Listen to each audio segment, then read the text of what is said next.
தெரியுமா? கன்னியாகுமரி பக்கம் மார்பகத்துக்கு வரி போட்ட நாடு இந்த நாடு. அந்த காலத்துல தெரியுமா? படிச்சிருக்கீங்களா? மார்பகத்துக்கு வரி போட்ட நாடு. மார்பகத்துல துணி போடக்கூடாது, முந்தானை இல்ல இருக்கக்கூடாதுன்னு வச்சாந்தாங்க. தொட்டு பார்த்து எவ்வளவு பாரம் இருக்குன்னு வரி போட்டிருக்காங்க. எவ்வளவு கொடுமையை நம் முன்னோர்கள் சந்தித்திருப்பார்கள் என்பதை பாருங்கள். அப்ப வெகுண்டு எழுந்த ஒரு பொம்பளை புள்ள இருந்தா தானடா நீங்க வரி போடுவீங்கன்னு அறுத்து வாங்க முகரையில வீசிட்டு உயிர் விட்டா. யாருன்னு தெரியுமா? இருந்த தப்பா சொல்லக்கூடாது, இருந்தா தானே உயிர் விட்டாள் என்று மார்பகத்தை அறுத்து அவ முகரில வீசிட்டு உயிர் விட்டாலே ஒருத்தி பெண்ணு. அவ வரலாறுலாம் நமக்கு தெரிஞ்சிருக்கணுமா வேண்டாமா? மார்த்தாண்டத்துல செல வச்சு கும்பிடுது ஒரு கூட்டம். அப்படிப்பட்ட மகத்துவம் வாய்ந்த பெண்மகள் நாஞ்சிலி என்ற பெண்மகள். பதிவு செய்யுங்கள், வலைதளத்துல படத்தோட இருக்கு. எத்தனை வரலாறு! நாடு தமிழ்நாடு, நாமெல்லாம் தமிழர்கள், யாமறிந்த மொழிகளிலே தமிழ் மொழி போல் இனிதாவது எங்கும் காணும் என்று பாடினார் எட்டயபுரத்து முண்டாசி கவிஞன் பாரதி.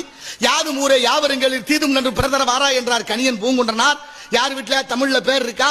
யாசிகா, அபர்ணா, பிருத்திகா, தர்ஷினி, மகிஜா, சர்மா, குருமா, வருணான்னு பேர் வச்சுட்டோம். அதெல்லாம் கூட பிரச்சனை இல்ல. வடநாட்டு சுதந்திர போராட்ட வீரர்களுடைய பேர் நம்ம பிள்ளைகளுக்கு இருக்கு. காந்தி, நேரு, பகத்சிங், சுபாஷ் சந்திரபோஸ், சிவாசின்னு பேர் நம்ம வச்சிருக்கிறோம். எவனாவது ஒரு வடநாட்டுக்காரன் மருது பாண்டியர்களுடைய பேர் வச்சிருக்கானா? வேலு நாச்சியருடைய பேர் இருக்கா? இல்ல பசும்பொன் ஐயாவோட பேர் இருக்கா? கக்கன், காமராசர் ஐயா, எத்தனை தியாகிகள், கொடிகாத்த குமரன். இளம் வயதிலே இந்த நாட்டுக்காக பாடுபட்டவர்கள் எல்லாம் மறந்துட்டோம், மறக்கடித்து விட்டார்கள்.